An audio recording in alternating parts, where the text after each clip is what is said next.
আসসালামু আলাইকুম। এমএস ওয়ার্ডে কিভাবে 4x4 ম্যাট্রিক্স অথবা তারও বেশি বড় ম্যাট্রিক্স কীভাবে লিখতে হয় তা দেখাবো। প্রথমেই যাব ইনসার্ট থেকে যাব ইকুয়েশনে গেলে এই ডিজাইন ইকুয়েশন টুলসের মধ্যে আছে ডিজাইন, এই ডিজাইনে আছে কি ম্যাট্রিক্সে যাওয়ার পরে এখানে একটা এমটি ম্যাট্রিক্স আছে, এই এমটি ম্যাট্রিক্সটা আমি নিলাম। এমটি ম্যাট্রিক্স নেওয়ার পরে এই উপরের আমি এই এলিমেন্ট আসার পরে কিবোর্ডের রাইট অ্যারো বাটনে ক্লিক করলে বাইরে আসবে। আমি কি করি, একটা ব্র্যাকেট দিই।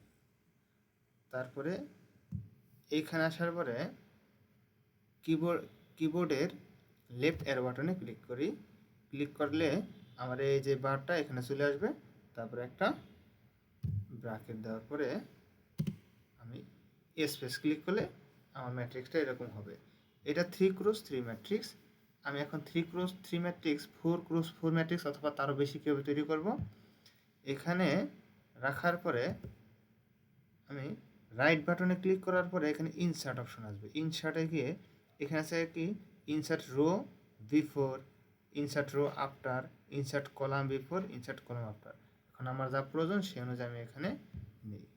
এখানে আমি যখন ইন্টার রো দিলাম, এখানে একটা রো বেড়ে গেছে, একটা রো, এখানে 3টা রো ছিল 4টা রো হয়ে গেছে। এখন আমি যদি কলাম বাড়াতে চাই তাহলে কীভাবে ইনসার্টে যাব এবং কি এই যে আমি বিফোর যদি দেই তাহলে সামনে বাড়বে, আফটার দিলে পিছনে বাড়বে। এখানে 4x4 ম্যাট্রিক্স হয়ে গেছে। যদি আরও বেশি কোনো ম্যাট্রিক্স নিতে চাই তাহলে আমি কি করতে পারি, আরও এভাবে ইনসার্ট করে কলাম অথবা রো যোগ করতে পারি। ধন্যবাদ। Thank you everyone.